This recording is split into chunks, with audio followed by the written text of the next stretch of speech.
इस कार्यक्रम के पुण्यार्जक हैं वंडर सीमेंट। फर्क नजर आएगा।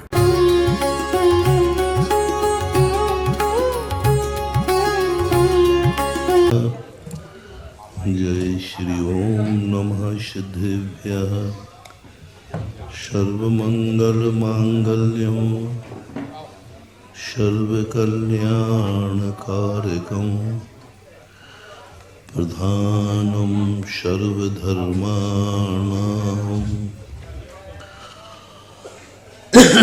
जैनं जयतु शासनम् जैनं जयतु शासनम्। पंच परमेष्टि भगवान की जय। आचार्य श्री गुरुवर कुंद महाराज की जय। आचार्य श्री गुरुवर विद्यासागर महाराज की जय। परम पूज्य निर्यापक संत हम सबके भगवान मुनि पुंगव गुरुदेव सुधा सागर जी महाराज की, समस्त मुनि संघ की नमोस्तु गुरुदेव, नमोस्तु गुरुदेव, नमोस्तु गुरुदेव।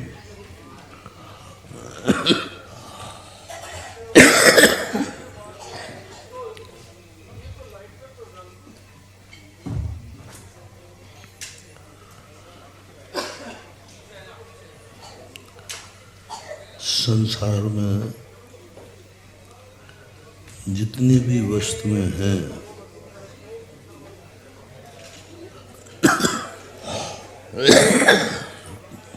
कोई भी वस्तु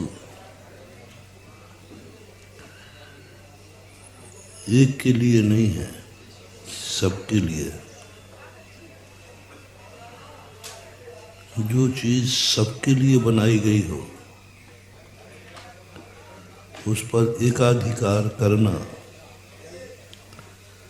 सबसे बड़ा पाप है। सबसे ज्यादा पुण्य की निर्जरा उसमें होती है। अपन ने कहा था ना कि सबसे ज्यादा पुण्य का बंध होता है जीव को, सबसे ज्यादा। जितने लोग हैं पाप का बंध बहुत कम होता है।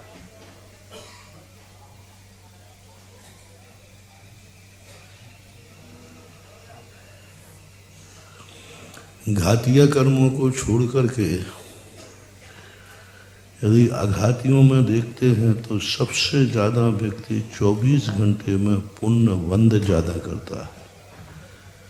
और अपन ने इस गोलाकोट के अंदर इसका पूरा डिसेक्शन किया था। आप रोते ज्यादा हैं कि हंसते ज्यादा हैं? तो फोकट में हंस रहे हो, अंदर का पुण्य भरा पड़ा है। आप भूखे ज्यादा रहते हैं कि खा पी के ज्यादा रहते हैं? आपको नींद ज्यादा रातों में आती है कि नींद हराम ज्यादा रातों में होती है? नींद ज्यादा लेते लोग। नींद तो कभी कभी उड़ती है, ज्यादातर तो नींद ही आती है। स्वस्थ ज्यादा लोग रहते हैं कि बीमार? स्वस्थ लोगों की संख्या ज्यादा है। क्यों? क्योंकि बंध भी जब हमने सिद्धांत ग्रंथों में देखा इसको, पेड़ पौधे भी क्यों ना हो, पेड़ पौधे सुखी ज्यादा रहते हैं, दुखी कम रहते हैं। इनको भी सुख की अनुभूति होती है। जानवर हैं, कुत्ते बिल्ली सब जितने भी हैं, छिपकली मच्छर, ये सब सुखी ज्यादा रहते हैं। इनके साता कर्म का उदय ज्यादा रहता है। मच्छर का भी, नाली का कीड़ा भी वो सुख ज्यादा है। विष्ठा का कीड़ा भी सुखी ज्यादा है।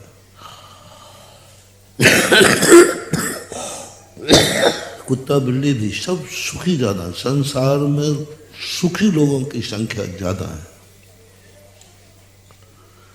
और प्रकृति ने भी सुख की संपदा ज्यादा दी है, दुख की संपदा कम दी है।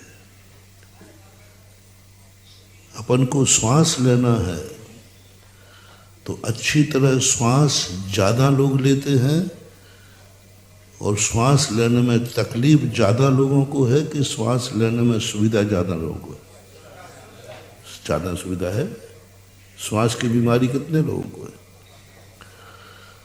कान सबके ज़्यादा हैं कि कान जिनके कान होते हैं, बहरे कान ज़्यादा हैं कि अच्छे कान ज़्यादा हैं?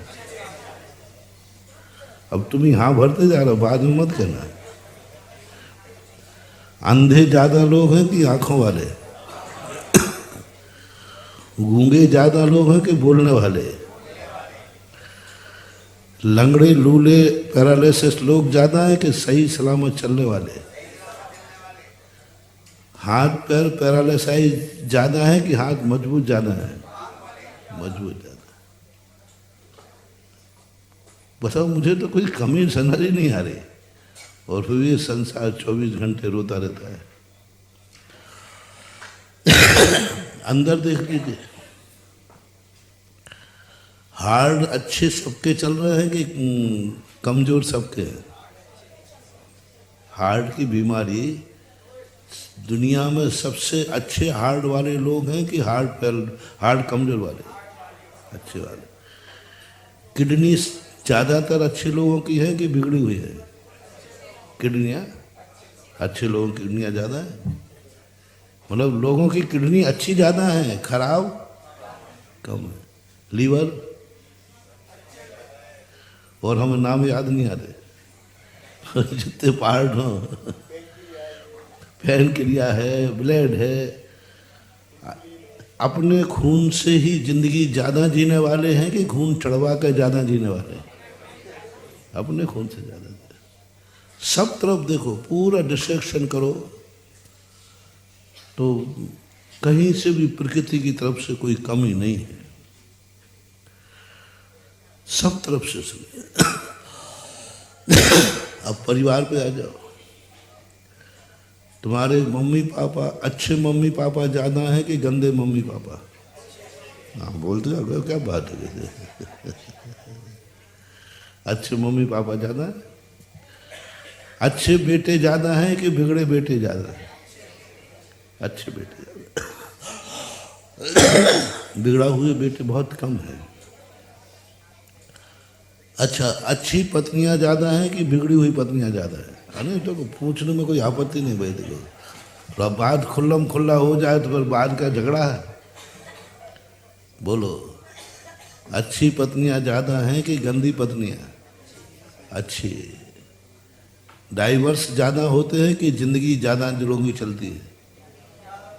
डाइवर्स कितने होते हैं? ना के बराबर है।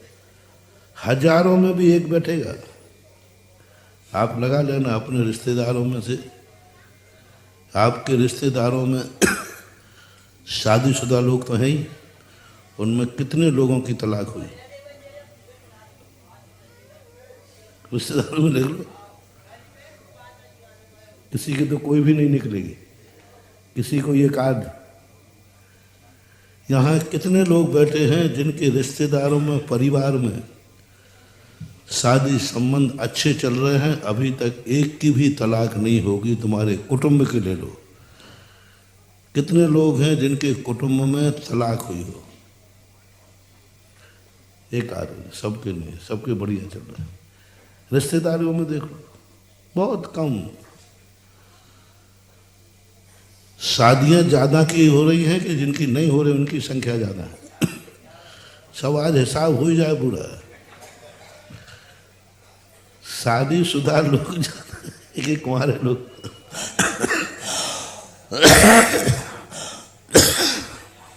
सब अच्छे हैं, जिंदगी चल रही है। स्त्रियों को भी कितने पति गंदे मिले होंगे जिनको स्त्री को मजबूरी में छोड़ना पड़ा। शराबी, जुआड़ी, XYZ। अच्छे पति ज़्यादा हैं, गंदे पतियों की संख्या कम है। अब पड़ोस में आ जाओ, ज़्यादातर लोगों के पड़ोसी अच्छे हैं कि पड़ोसी गंदे हैं? पड़ोसी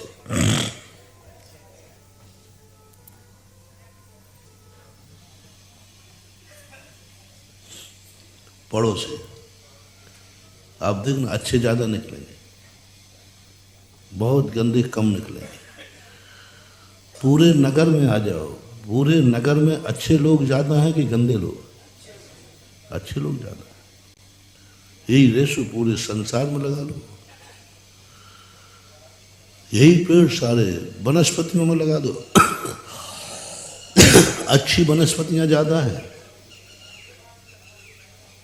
प्राण लेने वाली वनस्पतियों की संख्या कम है, जीवन दान देने वालों की संख्या ज़्यादा है।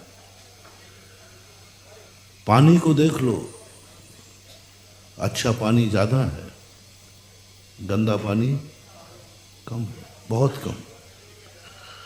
पृथ्वी देख लो, उपजाऊ भूमि ज़्यादा है कि निरुपजाऊ? कोई ना कोई पेड़ होता है, छोटा पेड़ से अलग अलग मौसम के, अलग अलग क्षेत्र के, लेकिन वो कुछ ना कुछ तो करते हैं। ऐसी भूमि बहुत कम है जो किसी भी काम की ना हो, वो कहीं ना कहीं उपयोगी है। अग्नि, जल, वायु, सब तरफ इतना सब, ये सब कहाँ से आ रहा है? कर्म सिद्धांत, प्रकृति कहती है व्यक्ति 24 घंटे में पुण्य ज्यादा बांधता है। सबसे ज्यादा हम आप सब पुण्य ज्यादा मानते हैं। आमदनी में कमी नहीं है। आमदनी में कमी नहीं है, इतनी इनकम है तुम्हारी, इनकी इनकम इतनी इनकम है कि मैंने जब शास्त्रों में हिसाब लगाया, ओहो, चारों तरफ से इनकम ही इनकम, इनकम ही इनकम। मंदिर आवे या नहीं आवे तो भी पुण्य का बंद उसको हो रहा है, दूसरे तरीके से करता है।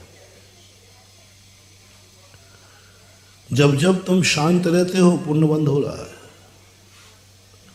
जब जब तुम शांत रहते हो पुण्य बंद हो रहा है। जब जब तुम्हारे मन में, परिणामों में जब जब शांति है, जब जब तुम खुश हो, तब तब तुम्हारे पुण्य का उदय है, नियम से मानना। अब सवाल ये है, ये तो हो गई इनकम की बात। अब मैं हिसाब पूछता हूँ, ये इनकम जा कहाँ रही है? इनकम तो मैंने पता कर ली, तुम्हारी पूरी पता कर ली, एक एक पाई से पता कर ली मैंने। अब वो पता नहीं कर पा रहा हूं कि इतनी सारी इनकम जा कहाँ रही है। वो इनकम दिख ही नहीं रही है। इतनी इनकम होने के बाद भी फुटपाथ पे है, इनकम होने के बाद भी रो रहा है, इतनी इनकम होने के बाद भी मंदिरों में रोता चला आता है। कोई अच्छे लोग आते ही नहीं, मंदिर आते हैं, परेशान लोग आते हैं। कहीं ना कहीं से कोई ना कोई परेशानी लेकर आते हैं। आखिर है क्या मामला? एक बार सुनाया था हमने कि एक मजदूर हाथ पे रोटी खा रहा था कच्चे आम के साथ। मैं आहार करके लौटा तो मन के इतना रूखा आहार तो मैं भी नहीं करता। तो साधु संत हमेशा रूखा आहार करने का मन बनाते हैं कि हमें कोई रस न लेना पड़े तो अच्छा है। हम लोग रसों को त्याग करने में सुख मानते हैं।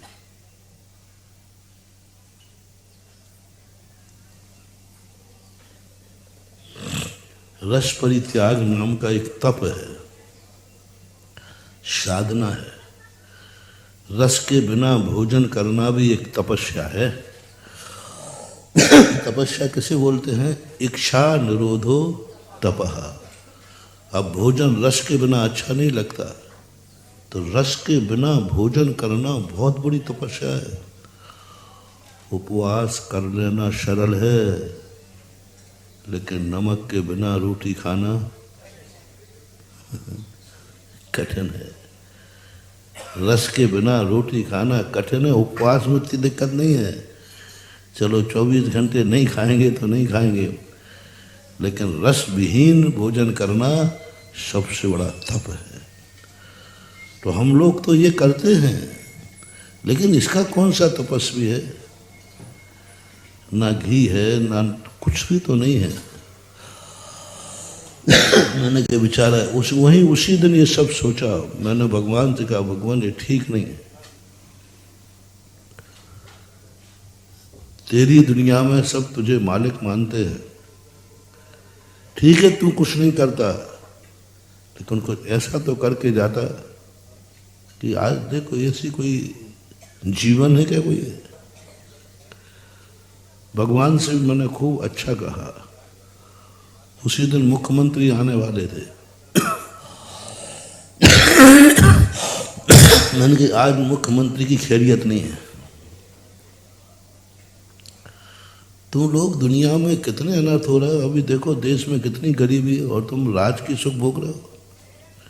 मैंने ठान लिया था कि आज तो सत्ता को हिला दूंगा और प्रवचन भी तैयार कर लिया। इन सब सेठों के एक एक खबर लूंगा मैं। ये देखो दुनिया में कैसे लोग। पर साधु को जब विकल्प आ जाए तो ब्रह्मांड कांप जाता है। साधु को विकल्प आ जाए यानी कुछ ना कुछ अनर्थ होने वाला है। साधु को क्रोध आ जाए समझ लेना विनाश होने वाला है। मोटिवेशन, सज्जन पुरुष कहो, साधु कहो, जिनको कभी क्रोध नहीं आता उनको कहो, जिन पर क्रोध नहीं आता जो किसी पर क्रोध नहीं करते उनको आज क्रोध आ गया। माँ पिता बेटे पर क्रोध करते हैं, क्या करने का उनका मन होता है? नहीं। कोई माँ बाप नहीं चाहता है कि मैं बेटे पर क्रोध करूं। महानुभाव, मोटिवेशन, यदि तुम्हारे ऊपर माँ बाप को क्रोध आ गया, सावधान, तुम्हारा विनाश का समय आ गया। क्योंकि किसको क्रोध आया है? जो तुम्हारे पर क्रोध करना ही नहीं चाहते। उनका संकल्प है मुझे अपने बेटे से प्यार करना है, क्रोध नहीं करना, लेकिन आज उनको क्रोध आ गया। सावधान, आप लोग कभी भी माँ बाप को क्रोध आ जाए, आज की बात ध्यान रखना ना, तुम्हारा डाउनफॉल चालू होने वाला है। बुरा दिन शुरू हो गया। संसार का सबसे बड़ा अवशगुन है ये। अवशगुन होता ना, ये अवशगुन हो गया।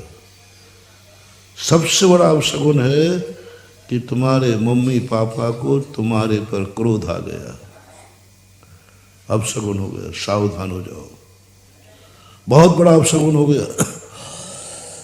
उनको विकल्प आ गया। माँ बाप सदा इन हाथों से आशीर्वाद देना चाहते हैं। किसको? संतान को। और आज थप्पड़ उठ गया। सावधान, महा अशुभ हो गया। अब विनाश का समय तुम्हारा निश्चित हो गया, क्योंकि जो हाथ आशीर्वाद के लिए था, आशीर्वाद किस में बदल गया? थप्पड़ में। दोनों में कितना अंतर है?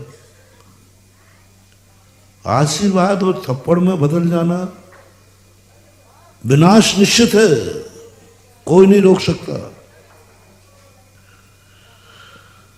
इतना बड़ा अनर्थ हो गया। आशीर्वाद कितना मांगलिक माना जाता है, कितना शुभ माना जाता है। कहते हैं कि बड़ों के आशीर्वाद से अच्छे अच्छे अमंगल भी मंगल हो जाते। ऐसी है ना नीति? बड़ों का आशीर्वाद है तो कुछ भी बिगड़ने वाला, अमंगल आएगा तो ही। लेकिन आज क्या होगा? आशीष ही थप्पड़ में बदल गया। खत्म। अब तुम्हारा कोई इलाज नहीं। अब तुम्हें पतन से कोई नहीं रोक सकता। दुश्मन का नहीं कह रहा हूं, दुश्मन ने कोई थप्पड़ मार दिया कोई फर्क नहीं, दुश्मन का हाथ आशीर्वाद के लिए था ही नहीं, दुश्मन का हाथ आशीर्वाद के लिए था ही नहीं। यदि उसने थप्पड़ मार दिया कुछ नहीं बिगड़ेगा, दुश्मन के हाथ से पिट के आ जाओ कुछ नहीं बिगड़ेगा, बल्कि तुम्हारा और अच्छा होगा। जो दुश्मनों के हाथ से पिटते हैं, दुश्मन जिनकी निंदा करता है, दुश्मन जिनकी बुराई करता है, दुश्मन जिनका संकट लाता है, आप घबराना नहीं, तुम्हारा भला ही भला होने वाला है, क्योंकि आज दुश्मन ने तुम्हारी निंदा कर दी, भला हो। शास्त्र में देख लो, आज तक दुश्मन कभी किसी का कुछ मिटा नहीं करता, कभी नहीं घबराना मानो। महाराज ये दुश्मन बहुत परेशान करता है, हमारे प्रति बुरे भाव करता है, तो मैं कहता हूँ बुरे भाव दुश्मन है, पहले बता दो है कौन, पक्का है कि कच्चा है? महाराज पक्का है।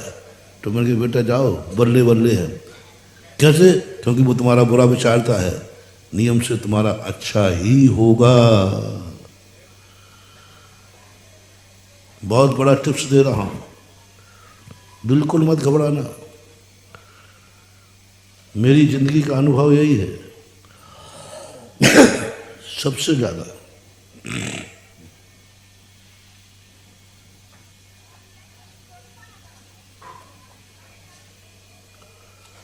मेरा मालूम क्यों अच्छा होता है, सब लोग परेशान, महाराज जी आपके सब काम अच्छे क्यों होते हैं, आप जो ठान लेते हो सब अच्छा होता है। आपको किसका आशीर्वाद है? कोई ना कोई गॉड गिफ्ट तो है आपके पास। बहुत लोग परेशान हैं कि कितने कुछ हो जाए महाराज सफल हो जाते हैं, आज तक कोई विघ्न नहीं डाल पाया, आज तक कोई परेशान नहीं कर पाया। महाराज कोई ना कोई गुड गॉड गिफ्ट तो है। कोई कहता आपके पास जादू है, कोई कहता टोना है, कोई कहता है कि नहीं नहीं वो महाराज को सिद्धियां हैं, सिद्धियां। अरे हमारे संबंध में बहुत अटकट पर्ची खूब चलती है, जितनी अटकट पर्ची चला सकते सब मेरे संबंध में चलती है। सब बैठे बैठे सोचते रहते आखिर है क्या बात। आज तक इनके कार्यों में विघ्न नहीं डाल पाए, और इन्होंने जो ठान दिया वो, जो कह दिया वो, क्यों मालूम बता दो। मेरा सबसे बड़ा सगुन है कि मेरे दुश्मन मेरा बुरा विचारते हैं, यही मेरी सफलता का सगुन है।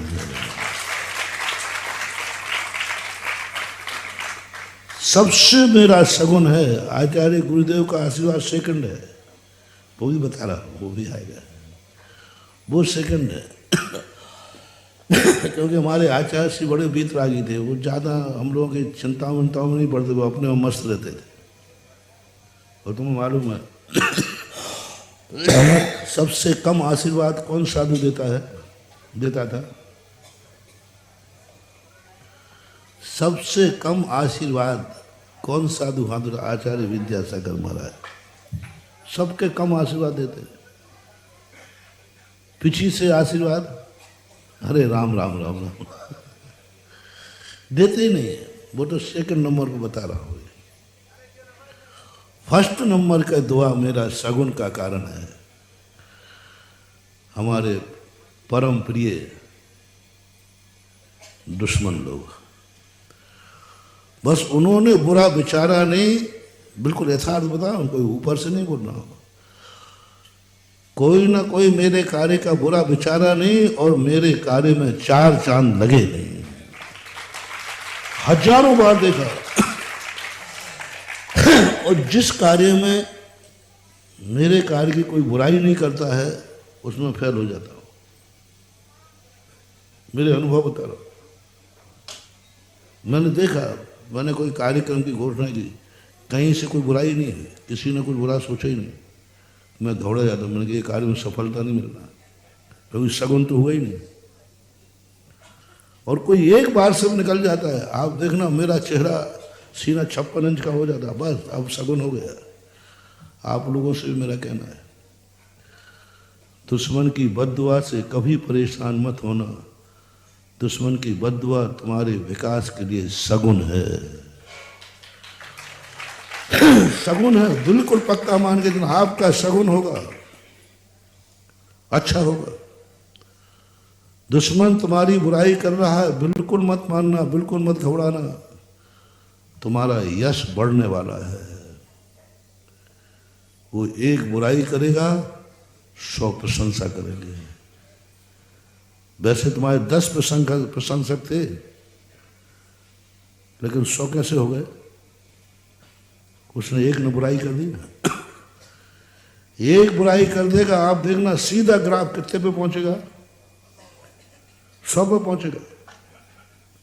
और मैं सामने बैठा हूं, मेरे प्रशंसक बढ़ रहे हैं, इसलिए नहीं कि मैं उन्हें प्रिय हूं, नहीं, निंदक जितनी निंदा कर रहा है, मेरे प्रशंसक उतने ही बढ़ रहे हैं। उसकी निंदा हमारे लिए प्रशंसा का कारण बन रही है। भक्तों का सैलाब उमड़ रहा है निंदा के कारण। कबीर दास ने जो लिखा है, महानुभाव कवि एक बहुत बड़े समाजवादी राष्ट्रीय कवि थे। उनकी नीतियां, उनके दोहे आज सिद्धांत माने जाते हैं। कबीर के, रहीम के, इनके दूसरे सिद्धांत हैं, स्कूलों में पढ़ाए जाते हैं। स्कूल में कौन पढ़ाए जाएंगे जिनसे हमें शिक्षा मिलती है? मैंने कहा कबीर दास क्या लिख रहा है, निंदक नीरे राखिए आंगन कुटी छुपाए। अरे रिश्तेदार को अपने प्रिय को आंगन कुटी करें तो बात बनती है कि ये अपना व्यक्ति है, इसको आंगन। वो किसको कह रहे हैं? बहुत दिनों मुझे पहले ये बात समझ में आती नहीं, मैंने ये बात थोड़ी ठीक नहीं देती। अरे निंदक से राग द्वेष नहीं करना, ये बात तो ठीक है। निंदक से राग द्वेष नहीं करना, ये बात तो ठीक है, लेकिन उसका स्वागत और करो, अब ये तो बात थोड़ी है। देखो आती है कि नहीं? हम कहें भैया देखो किसी से दुश्मनी हो जाए तो राग द्वेष नहीं करना। हाँ महाराज नहीं करेंगे। अभी और करें, और दुश्मन आ जाए तो तुम खड़े होकर उसको सम्मान करो, माला और बनाओ। अब महाराज जी देखो इतना गड़बड़ मत कराओ, ये तो मैं नहीं कर सकूंगा। आप क्षमा मंगवाओ, क्षमा करो, उसका सम्मान कराओ, उसको हम खड़े होकर वेलकम करें। नहीं महाराज जी देखो ये ज़्यादा अति हो जाती है। मैं भी यही समझता था। मैं कबीर की इन पंक्तियों की कभी मैंने प्रशंसा नहीं की। ये कबीर दास का अतिवाद है, ये सज्जनों का दुरुपयोग है।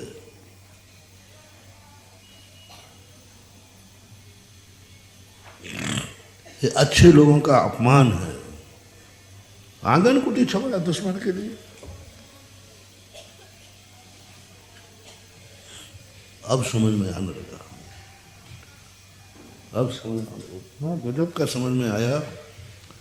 ओहो, उन्होंने ये कहा था, अपन समझ नहीं पाए कि तेरे दुश्मन को आंगन कुटी छुपाए, वो जितनी तेरी निंदा करेगा यह तेरे लिए शगुन होगा, तेरे पुण्य को बढ़ाएगा। फिर जब मैंने ये बात को ध्यान में आया तो फिर मैंने शास्त्र खोजे। मैं कोई बात में शास्त्रों का प्रमाण मानता हूँ। शास्त्रों में जब खोजा और ये भरा पड़ा, फिर मैंने अनुभव में किया कि हमें काहे को शास्त्रों में जाना, मेरी निंदक तो बहुत है, मेरे निंदक कम है क्या? शास्त्रों की बात तो है ही।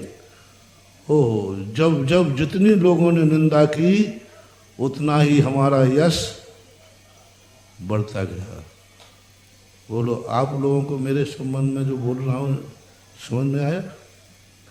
बोलो संसार में सबसे ज़्यादा बार से बुराई में किसके चलते हैं? बोलो डरो मत। और आज संसार में सबसे ज़्यादा लोग,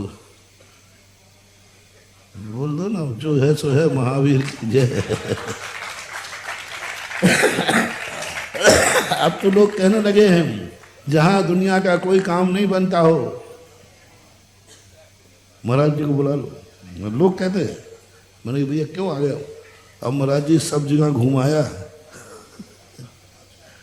अब मैं भी थोड़ा छेड़ता था, मैंने कहा अब क्यों आए? महाराज जी देखो गुस्सा मत होना। मैंने नहीं होगा, बताओ। महाराज जी सब जगह हो आया, कहीं काम बना नहीं। फिर किसी ने कहा है कि काय को भटक रहे हो? कोई मंदिर को लेके आता है, कोई मंदिर बिगाड़ के आता है, कोई तीर्थ बिगाड़ के आता है, और बिगाड़ के फिर लाते हैं। मैंने पहले क्यों नहीं आए? अब महाराज जी देखो पुरानी याद मत दिलाओ। कर देता हूँ, मैं नाराज कभी होता नहीं हूँ, क्योंकि संसार का स्वभाव है अच्छा स्थान बाद में चुनता है।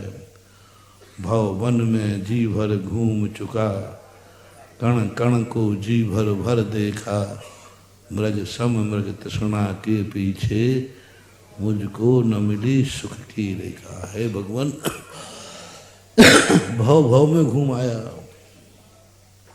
लेकिन नहीं मिला सुख, इसलिए आया। मन्ये वरम हरिहरा गए दृष्टा, दृष्टि से ये हृदयम त्वय तो स्मृति, तुम वीक्षते न भवता भुवयन नान्य, कश्चन मनोहरति नाथ। क्या बात है भगवान, मैं मानता हूं मैं सारी दुनिया में घूम के आया, रेफर्ड केस हूं। तो मान तुम गाजे तो बहुत होशियार थे, तो रेफर्ड केस है तो अब जा जहां, हम भी नहीं कर रहे। तुम्हें पता चल जाए कि ये दुनिया में घूम के आया तो भाव बढ़ते हैं, दो चार भाग नहीं, मेरे पास कोई टाइम नहीं है। तो मानतुंग आचार्य महाराज जानते थे मैं सारी दुनिया में घूम के आया हूँ, ये भगवान को पता है, वो तो सर्वज्ञ है ना। अब जब कहीं पार नहीं लगा तो यहाँ आ गया, तो भगवान पहले हमें टरकाएंगे, भगवान सुनेंगे नहीं, थोड़े बल खाएंगे तो सुना देगा भगवान नाराज मत होना। भाई मैं तो अभी तेरी बात ही नहीं, मैं नाराज क्यों? नहीं पहले ही से बता देता हूँ, क्योंकि मैं दुनिया में सब जगह घूम करके आया हूँ। नाराज मत होना, अच्छा रहा मैं घूम के आया हूँ। यदि पहले आ जाता, क्या गजब की मानतुंग आचार्य महाराज की भक्ति को मैं दाद देता हूँ। अच्छे व्यक्ति गुस्सा, माँ बाप के गुस्सा होने के पहले ही कह दिया, हो मैंने ये गलती की, अब गुस्सा मत होना, आपका गुस्सा नहीं होना, पहले ही कह दिया तूने।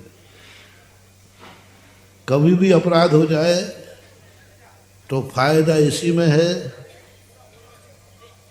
स्वीकार कर लो।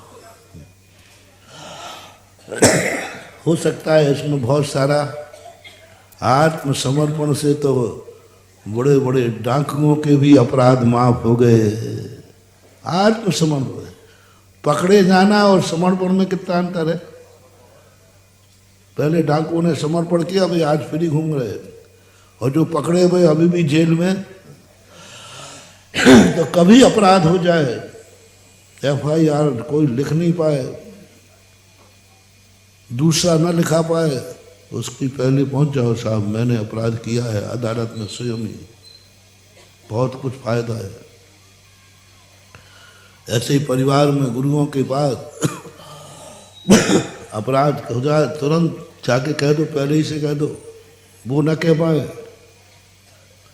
ये पूज्य मानतुंग आचार्य महाराज की घोषणा, उन्होंने शुरू से जाके कहा, भगवान अभी मैं भक्ति नहीं कर रहा हूँ, पहले मैं कहाँ से आया हूँ, यहाँ वहाँ सब जगह घूमा। अब आप ये कहोगे जब कहीं पार नहीं पड़ा तो आ गए यहाँ। हाँ, ऐसा मत बोलना। अच्छा रहा भगवान, अच्छा रहा, आप समझो। अब वो भगवान को समझा रहे हैं, देखो अब भगवान आप समझो थोड़ा। क्या समझो भाई? समझो मैं पहले आ जाता ना तो मन में विकल्प बना रहता है, शायद इससे अच्छा भी कोई दरवाजा, इससे अच्छी भी कोई चीज। हम संसारी प्राणियों का मन डमाडोल रहता है, शायद मन बना रहता कि इससे भी अच्छे कोई होगी, इससे भी अच्छा कोई होगा। भगवान अच्छा रहा, सारी दुनिया घूम आया, लास्ट में आया अब मैं कहीं नहीं जाऊंगा। स्वप्नांत रेपि न भवांत रेपि। अब इस भव की तो छोड़ो, भवों भवों तक भी मैं तुझे छोड़ने वाला नहीं हूं, क्योंकि मैं सारी दुनिया घूम के आया। मन की वाह मान तुम आचार्य महाराज, अपना सारा कथन करके अब का गुस्सा हो गया बताओ। गुस्सा होने ऐसे ही आप लोग हैं।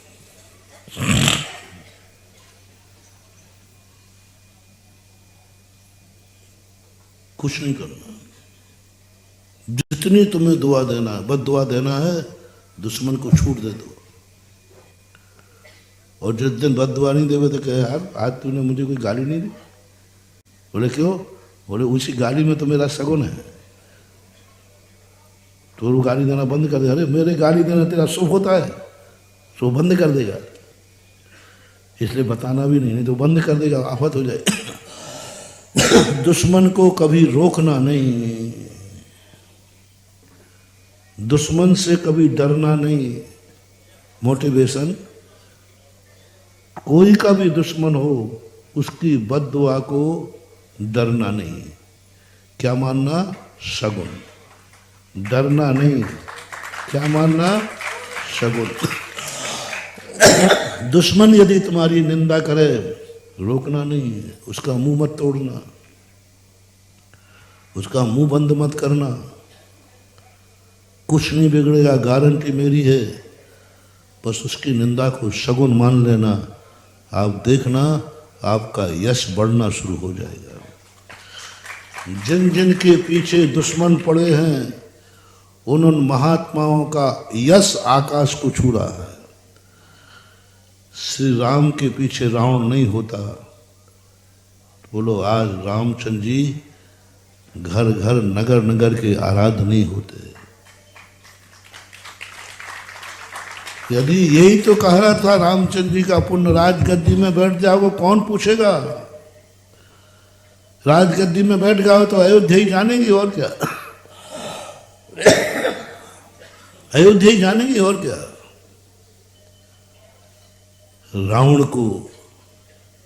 रावण की बुराई ने, रावण के विनाश में श्री राम को आज सीधे 3 लोक का भगवान का आदर्श दे दिया। क्योंकि रामचंद्र जी का बुरा विचारता था रावण। जितना जितना बुरा विचारा श्री राम का अच्छा हुआ, जितना जितना उसने निंदा की इनका यश बढ़ा। जैनियों में पारसनाथ, सारे तीर्थंकरों में यश किसका ज्यादा है? मूर्तियां किसकी ज्यादा है? क्यों? उन्होंने अलग से कोई तपस्या की थी क्या? बेचारे नमीनाथ ने कुछ नहीं किया। नमीनाथ भी भगवान कोई है क्या? बताओ। और पारसनाथ को कोई नाम लेने की जरूरत नहीं, बच्चा शुरू से जानता है संकट मोचक। क्यों? पूरे 24 तीर्थंकरों का चरित्र एक सा है महानुभाव। साधना तपस्या भी प्राय एक सी है, फिर पारसनाथ को क्यों?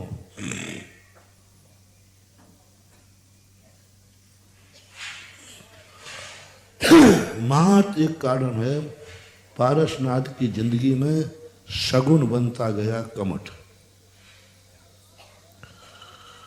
कमठ ने जब जब पारसनाथ का बुरा सोचा, पारसनाथ छलांग लगा के 1 कदम ऊपर पहुंचे। कमठ ने जब जब उनका विनाश किया, वो 1 कदम ऊपर पहुंचे। और इतने ऊपर पहुंच गए, इतने ऊपर पहुंच गए कमठ की बदौलत।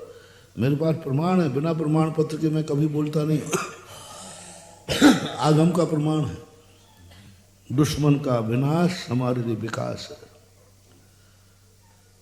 पारसनाथ का कमठ इतने ऊंचे पैसे, कमठ के कारण इतने पूछे। 24 तीर्थंकरों में उसका नंबर कौन सा है? 23वां। और भक्तों में चाहत में नंबर कौन सा है? वाह रे वाह, ये है करामात, ये है जादू। नंबर 23वां है कायदा से। 23वें नंबर पर हैं, और चाहत में देखो तो आज भारत में नंबर 1 पर हैं। क्यों पारसनाथ का नाम लेने से संकट दूर होते हैं? क्यों? सगुन उनके जीवन का उन्होंने कमठ को सगुन माना। कमठ जब जब उन्होंने कहा, उनको क्यों गुस्सा नहीं आता? वो भी आदमी थे, वो भी इंसान थे, आना चाहिए गुस्सा थोड़ा। वो नहीं, सगुन पे कभी गुस्सा नहीं आता। तुम्हें यात्रा को जा रहे हो, भरा कलश मिल जाए तो गुस्सा आता है? भरा कलश मिल जाए तो गुस्सा आता है क्या? नहीं आता, क्योंकि तुमने क्या मान लिया। इसलिए पारसनाथ कहते मुझे गुस्सा इसलिए नहीं आ रहा है कि ये कमठ तो मेरा सगुन है, और सगुन पर कभी किसी को महान आत्माएं दुश्मनों पर गुस्सा क्यों नहीं करती? क्योंकि उनकी दृष्टि रहती है ये तो मेरे लिए शगुन है, और शगुन को, मंगल को आंगन कुटी छवाए। शगुन को गंदे स्थान पर नहीं रखा जाता। शगुन को लीप पोत करके बढ़िया चौक मौक पूर करके, कभी तुम्हारे शगुन आए तो एक आध दिन बोले भैया अच्छा है, कब आ रहा है? बाहर चौक पूर देना। बोले आज हमारा दुश्मन आ रहा है।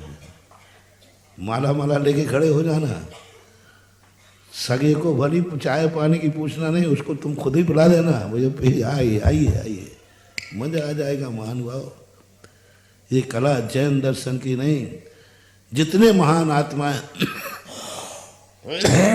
उनके लिए।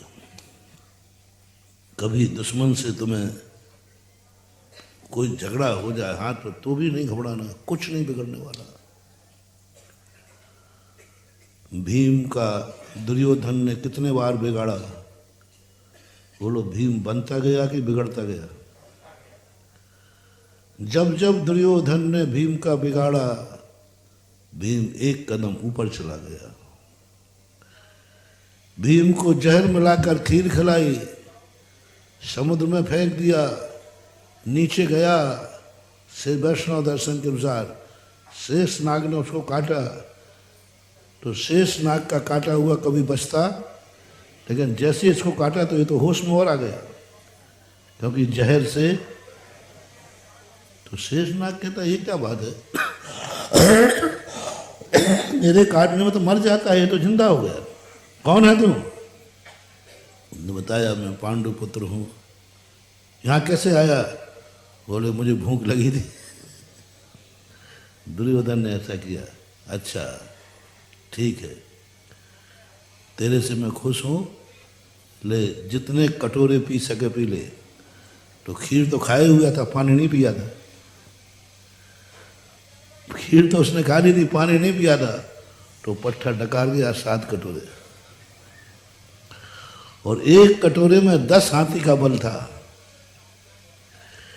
एक कटोरे में 10 हाथी का बल था।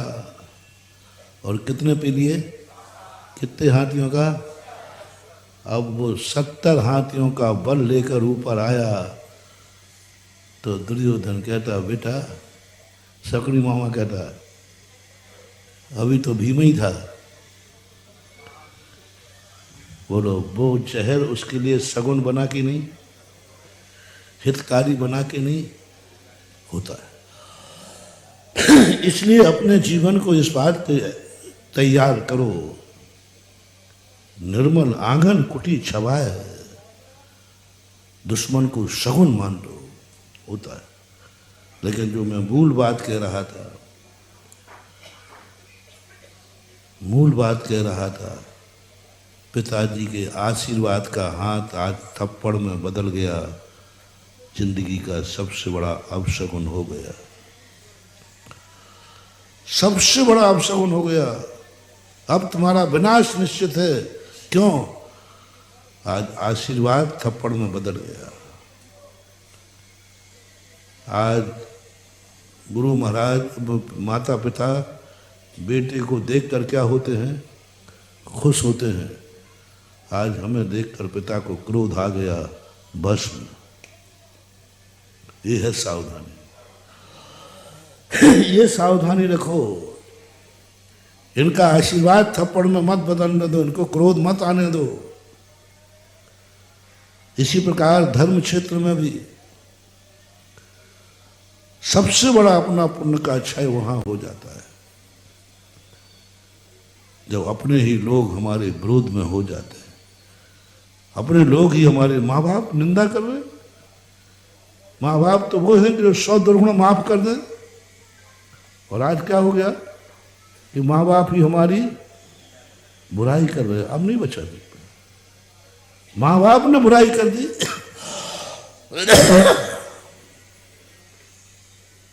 ऐसे ही गुरु के सामने, ऐसे ही भगवान के सामने, धर्म के सामने अपनी जिंदगी को संभालो। कहां जा रही है इनकम? और मैंने यहीं से कहा था, उस दिन मुझे क्रोध आया, आज मैं मुख्यमंत्री की खबर लूंगा। किसको देखकर? उस गरीब को देखकर। हाथ पर रोटी और कुछ नहीं था, आम भी था, पेड़ के गिरा हुआ था, पेड़ के नीचे बैठा था, वो वहीं से उठाया और खाने लगा।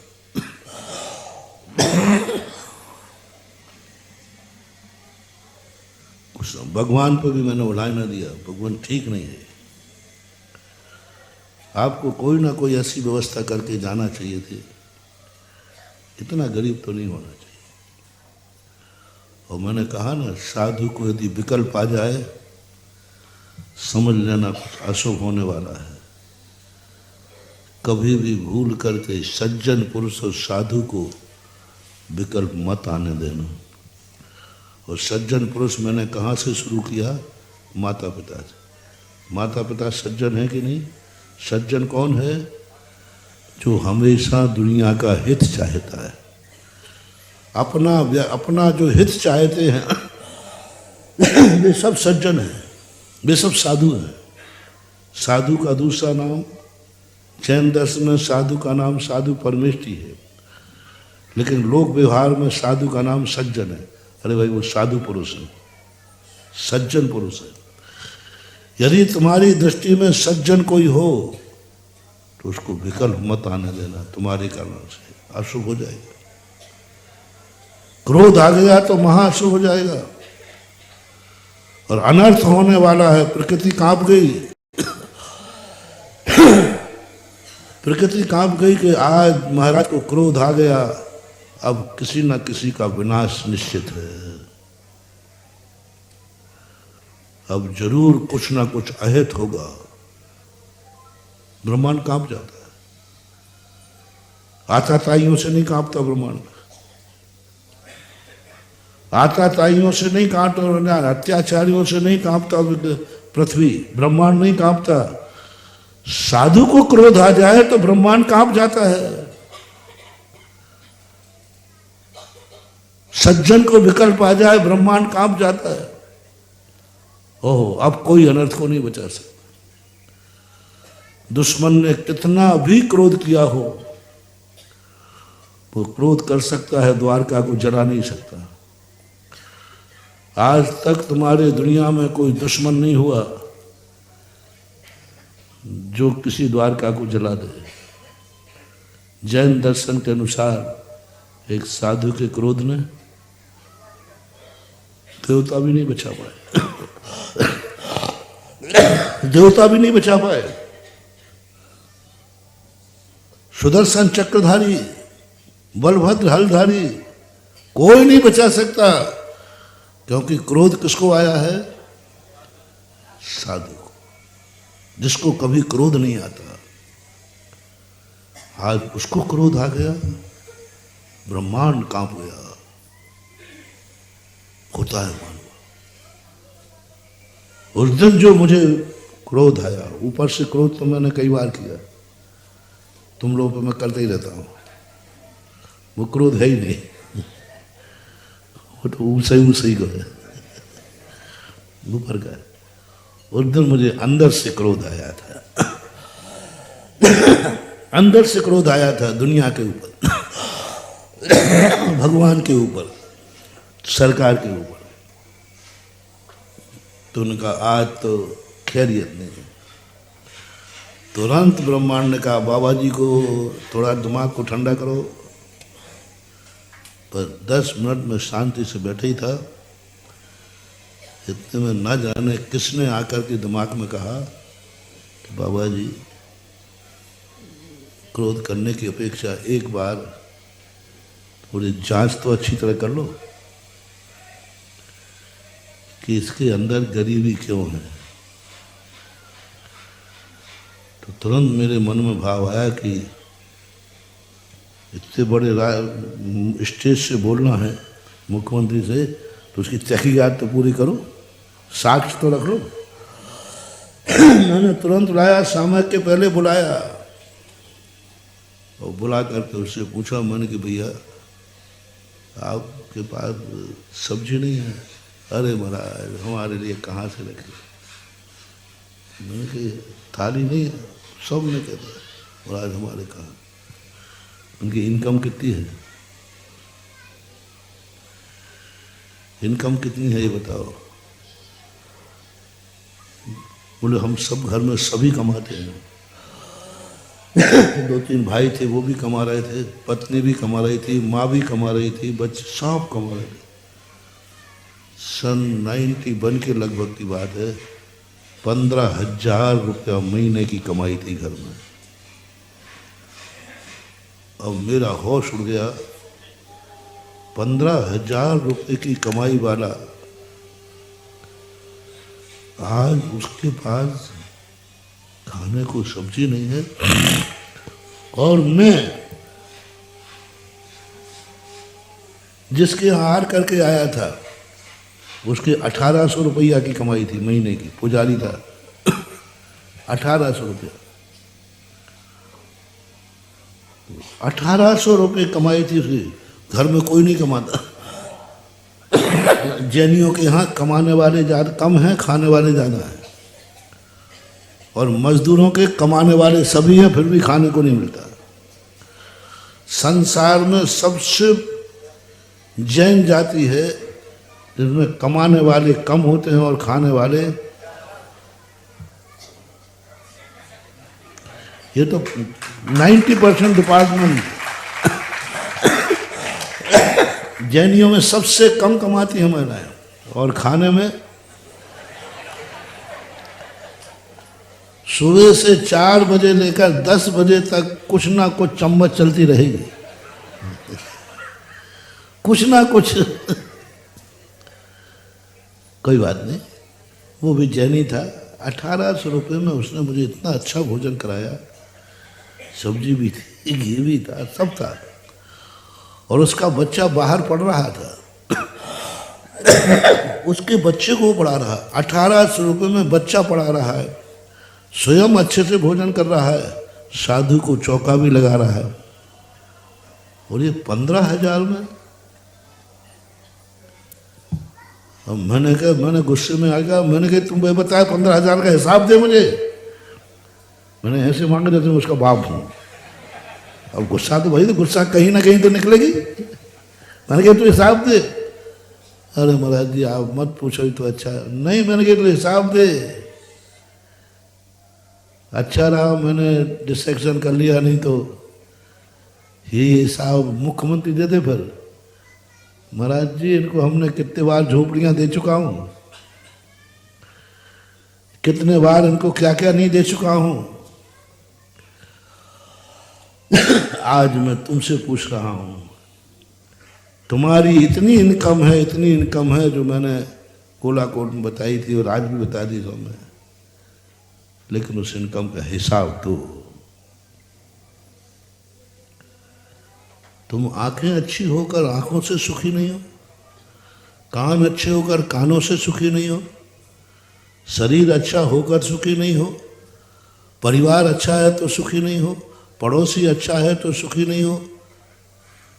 आखिर कहाँ गई वो इनकम?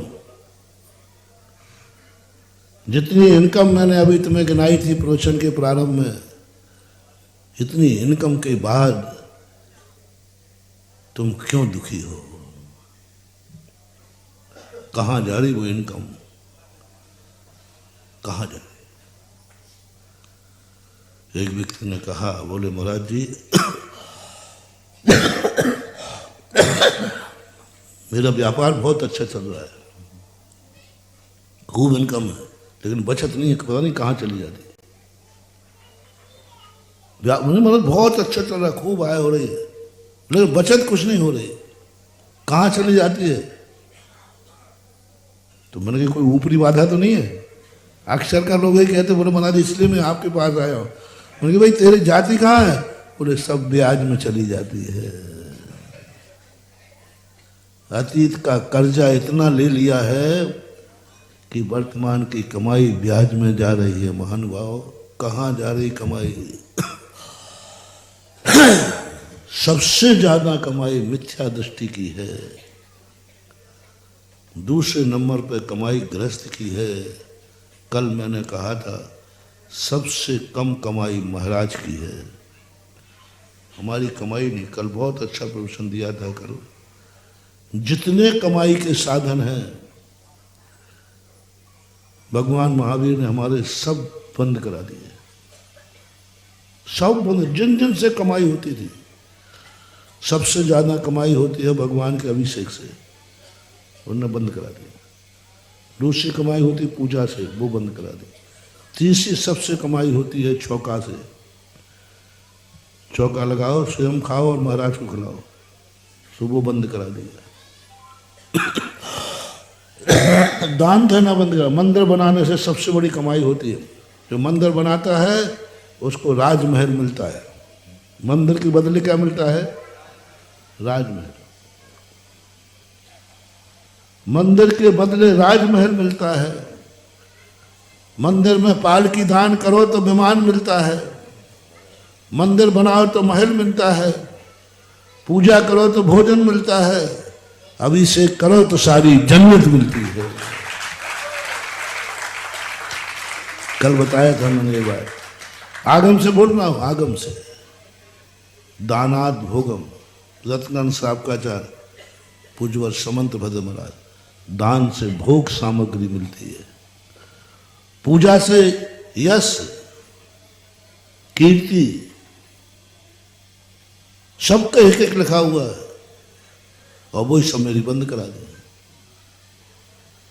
ये अच्छी बात है कि बुरी बात है?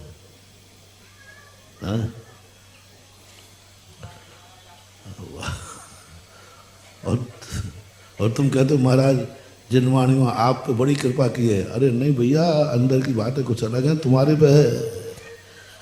हम लोगों को तो बिल्कुल ऐसा कुछ नहीं।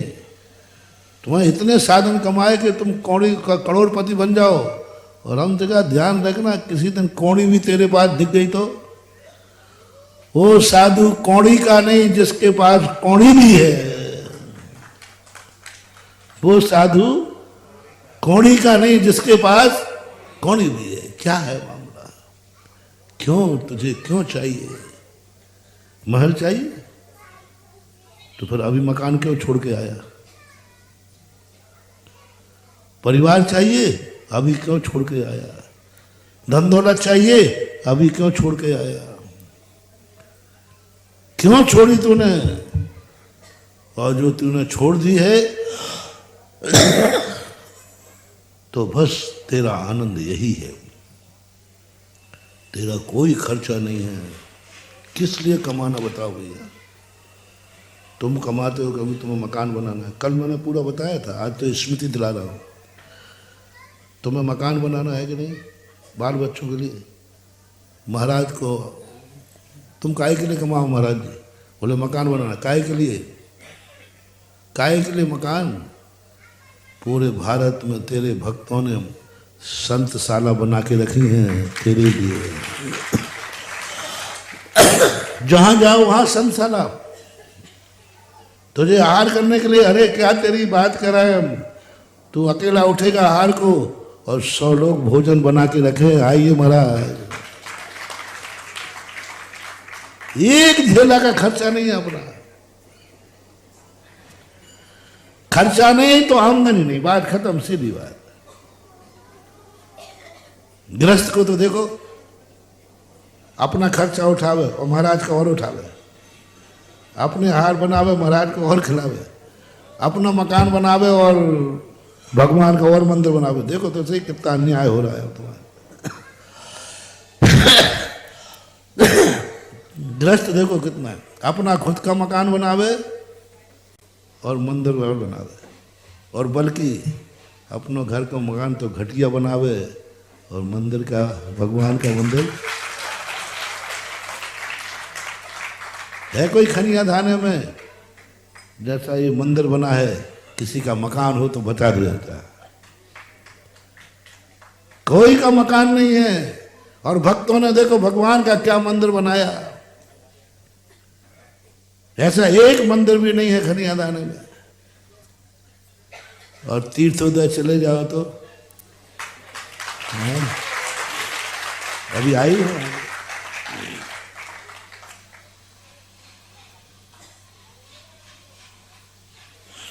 ऐसा कोई सेठ की हवेली नहीं है। भगवान का मंदिर देखो, क्या भक्त की भावना, यही तो है।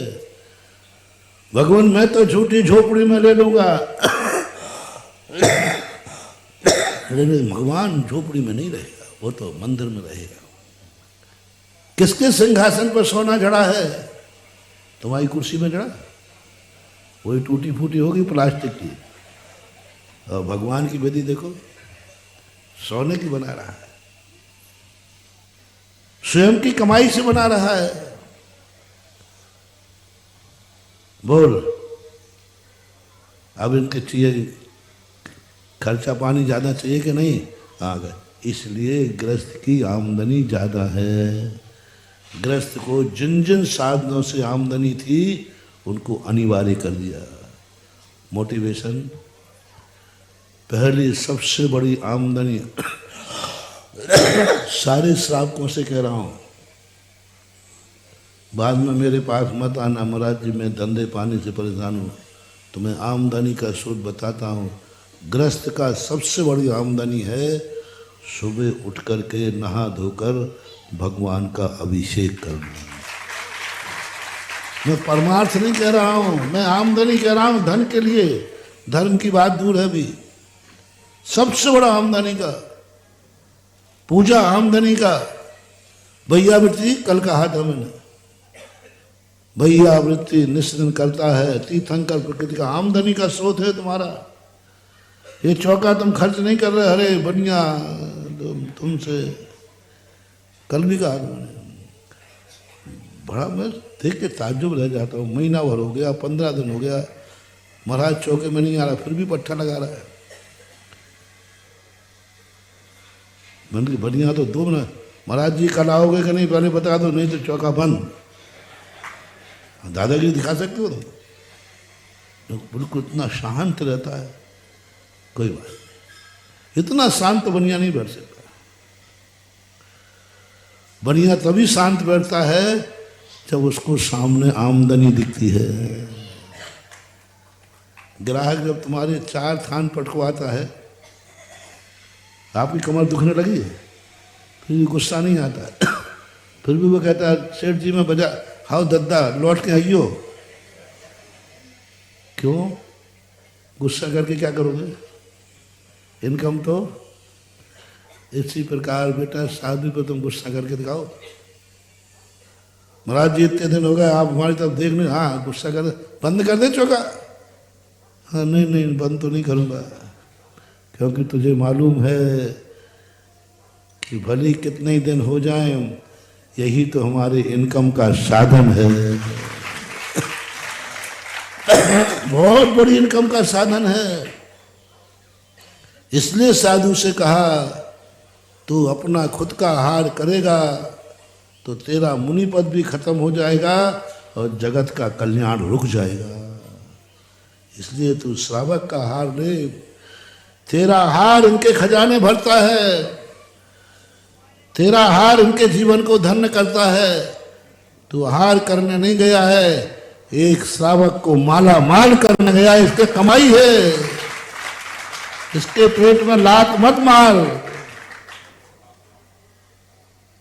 इसके पेट में हाँ, आहार साधु बंद कर दे लेना, तुम्हारे पेट में लात मारना है। भगवान वहाँ अभिषेक करना बंद कर दे, भगवान कहे मैं अभिषेक नहीं कराऊंगा, मुझे कोई अभिषेक की जरूरत नहीं है। और सही में नहीं, बोलो भैया, भगवान को आहार को तो ठीक है महाराज जरूरत है, अभिषेक की भगवान को जरूरत है क्या? थोड़ा सा लाभ बताओ भगवान को, इतना सा भी। और वो कहें कि मैंने कभी अभिषेक कराया भी नहीं, मैंने तो दीक्षा लेते ही स्नान का त्याग कर दिया था। मैं कहूँ तुमसे स्नान का, मुझे कोई जरूरत नहीं, कल से अभिषेक बंद मेरा भगवान का। अब तुम दादा हाँ करो, अच्छी बात है, परेशान और था, मैं भी परेशान था आपसे, अभिषेक करते करते मैं भी परेशान था। मत करना महानुभाव, भगवान से कहना भगवान आप मेरे पेट में लात मार रहे हो, आप मेरे पेट में लात मार रहे हो। बोले मैंने कब लात मारी, मैंने तो अभिषेक बंद कराया। बोले यही तो मेरी कमाई का साधन था, मैं तो और कमाई का साधन नहीं है। दिन भर 24 घंटे पाप के अलावा मैं क्या करता हूँ, 24 घंटे राग द्वेष करता हूँ, यही अभिषेक मेरी कमाई का साधन था, इसी ने आपने बंद दिया। और भगवान वह होता है जो किसी के पेट में लात नहीं मारता है। आप भगवान हैं भगवान। ओहो, अब अभिषेक किसके लिए हो गया? आपकी कमाई का साधन है, फिर भी आप नहीं कमा रहा, मैं क्या करूं? फिर भी नहीं कमा रहा, मैं इतना समझा रहा हूं। मत समझो कि ये भगवान के लिए, किसी भी शास्त्र में नहीं लिखा कि भगवान का अभिषेक होना चाहिए, भगवान के लिए अभिषेक होना चाहिए, कहीं नहीं लिखा मानो। किसी भी शास्त्र में नहीं लिखा कि मंदिर बनाना है तो अभिषेक करना जरूरी है, बिल्कुल नहीं लिखा। मैं कई बार कह चुका हूं, मंदिर में भगवान का अभिषेक होना चाहिए, ऐसा कहीं भी शास्त्र में प्रमाण नहीं है। करना भी मत।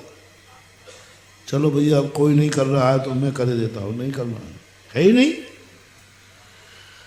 मंदिर में भगवान का अभिषेक होना चाहिए, ये कहीं शास्त्र में नहीं लिखा। और भगवान के लिए अभिषेक करना मिथ्यात्व है, बहुत बड़ा दोष है, करना भी नहीं कभी। अब कैसे फिर बनेगी? भगवान के लिए अभिषेक करे तो मिथ्या दृष्टि, और जो भगवान का अभिषेक ना करे वो महामिथ्या दृष्टि है।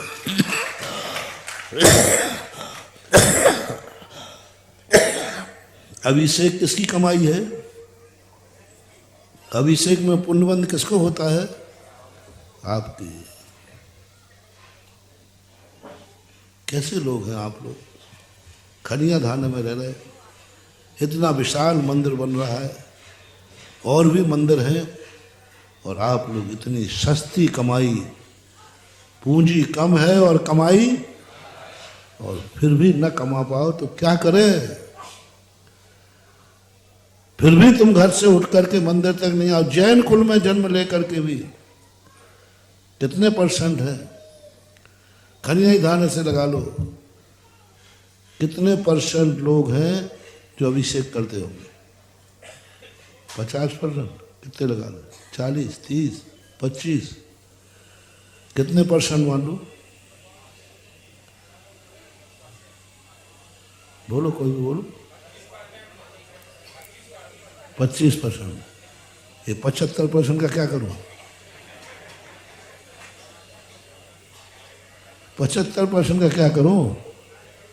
इन पर क्या चापा बोलूं? ये है वो मजदूर, उनकी हालत सुनो कि इतनी इनकम कमा के आए कि तुम जैन कुल में आए, और आज तुम्हारे पास खाने को हाथ पे रोटी खा रहे हो अमिया के साथ। ये दशा होगी तुम्हारी। वो 15,000 का हिसाब कहाँ गया? सब पापों में कमा दिया। पूर्व में कमा के आए, जैन कुल में जन्मिया, खनिया जैसे धाने जैसे स्थान में जन्म लिया, वैसे स्थान में जन्म लेकर गुरु समझाने वाले मिले, जिनवाणी माँ मिली, मंदिर मिले, इसके बावजूद भी तुम दरिद्र हो गए। कल के दिन कोई पूछेगा कि ऐसी हालत तुम्हारी क्यों हुई? जब उसने शाम को बताया कि सब हमारा किसमें चला जाता है, तुम्हारा भी किसमें जा रहा है, सब पापों में, अय्यासी के लिए, सब ऐसो आराम, भूल गए तुम। वही दशा होगी महानुभाव, कान खोल के सुनो। जितना मैंने तुम्हारी इनकम बताई है, इस इनकम के बाद भी तुम दरिद्र हो। एक दिन वो आएगा, हाथ पर सूखी रोटी होगी और पेड़ से एक आध आम गिर जाए तो अमियाँ खा लेना, नहीं तो सूखी रोटी गटक लेना पानी पी पी करके। क्योंकि तुम बर्बाद कर रहे हो कमाई, और नई कमाई कर नहीं रहे हो। मेरे भक्तों से मैं कहना चाहूंगा, कैसी भी हालत ये कमाई के साधन छोड़ो मत। जैसे बने तैसे श्रावक को अपने षड आवश्यक करना ही चाहिए। इनमें छूट मत करो मानव। ये तुम्हारी कमाई के साधन है और तुम्हें कमाई जरूरी है, क्योंकि तुम्हारे ऊपर तुम्हारे खुद का भार है, तुम्हारे बाल बच्चों का भार है, और तुम्हारे ऊपर भगवान और गुरु का भी सौभाग्य है। इसको भी भार कह लो है। तुम्हारा खुद की जिंदगी चलाना है, खुद ही, कोई नहीं देने वाला। तुम्हें अपनी खुद की जिंदगी किससे चलाना है? खुद के पुण्य से।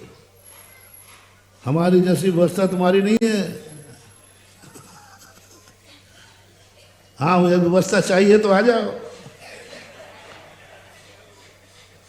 खर्चा तुम्हारा होगा, खर्च करेगा श्रावक, लेकिन तुम श्रावक हो तुम्हें खुद का खर्चा निकालना है, और खुद का ही नहीं, परिवार भी है कि नहीं, बोलो, उसका निकालना है।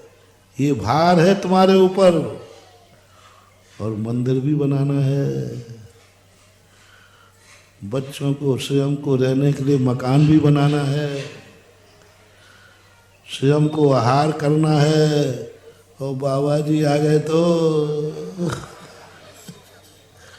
डबल डबल खर्चा है, और तुम बैठे हो निकम्मे। कमाई बढ़ाओ रे,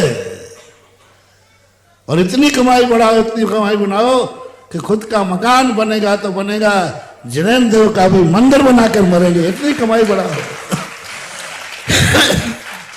और गर्व से कहो, भगवान मैं वो भक्त हूं, अपना मकान ही नहीं बनाया है, मैंने तेरा मंदिर भी बनाया है। करो गर्व से, महाराज मैंने अपने लिए रोटियां नहीं बनाई हैं, मैंने तो अपने लिए तो खाऊंगा ही, लेकिन मेरे पास इतना पुण्य है कि मैं मुनिराज की अंजलि में भी ग्रास रखता हूं। आओ भाग, कोई साधारण चीज है क्या? हंसी मजाक नहीं है महानुभाव। गर्व होना चाहिए उस समय कि हे भगवान देखो मेरा गर्व। दुनिया में ऐसे लोग हैं जो अपना पेट भी नहीं भर पा रहे हैं, मैं वो बहुत सौभाग्यशाली हूं कि अपना पेट भर रहा हूं, साथ बार गुरु महाराज की अंजलि में भी दे रहा हूं। क्या बात है। कितने दुनिया में जीव हैं जो खुद का पेट नहीं भर पा रहे। चौके के समय सोचना मान कितने लोग हैं दुनिया में जो अपना खुद का भी पेट, और तुम कितने भाग्यवान हो कि स्वयं का भी पेट भर रहे, परिवार का भी भर रहे। और साधु नगर में आ गया तो उस समय तुम 3 लोक की जन्नत। क्यों जैनी इस बात के लिए होड़ लगाते हैं? क्यों जैनी मरता है? साधु का हार होना चाहिए। किसी भी संप्रदाय में इतनी होड़ नहीं है। साधु को, गुरु को आहार देने की जो होड़ जैनियों में है, मैंने ये होड़ कहीं नहीं देखी। देते सब जगह है, लेकिन जो ललक, जो उत्साह, क्यों? क्योंकि श्रावक तुम्हारे पूर्वजों ने कहा है, बेटा ये महाराज को आहार नहीं दे रहे हैं, यही तेरी कमाई का साधन है। ये महाराज नहीं है, ये तेरे कमाई के साधन है।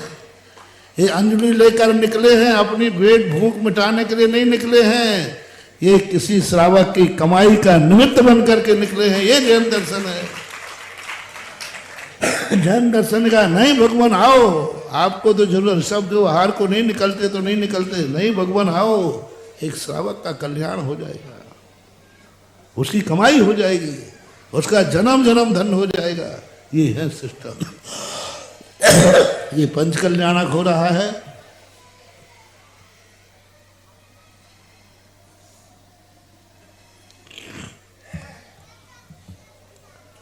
मैंने कल कहा था ना, सबसे ज्यादा दुनिया में अपने भक्तों का खर्च कौन कराता है? कुछ गुरु का नाम बताओ जो अपने भक्तों का सबसे ज्यादा खर्चा कराता हो।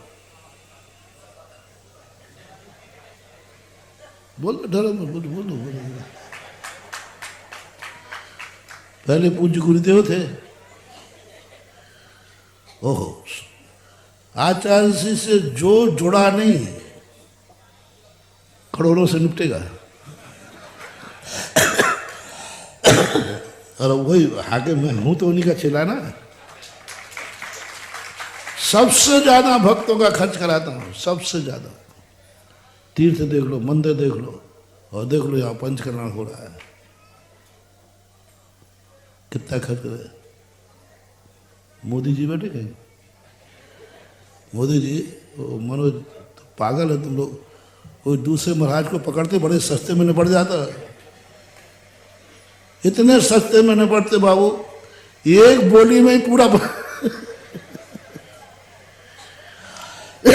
एक एक लाख रुपए में साधारण बना देते हैं। मैं तो कई बार कहता हूं, मैंने कि भैया कोई दूसरे महाराज को पकड़ो, बहुत सस्ते में निपटोगे, मैं बहुत महंगा महाराज हूं।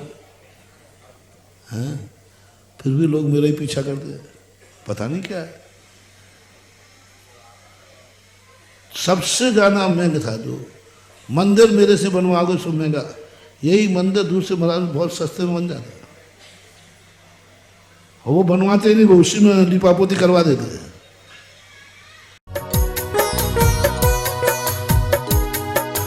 इस कार्यक्रम के पुण्यार्जक थे वंडर सीमेंट, फर्क नजर आएगा।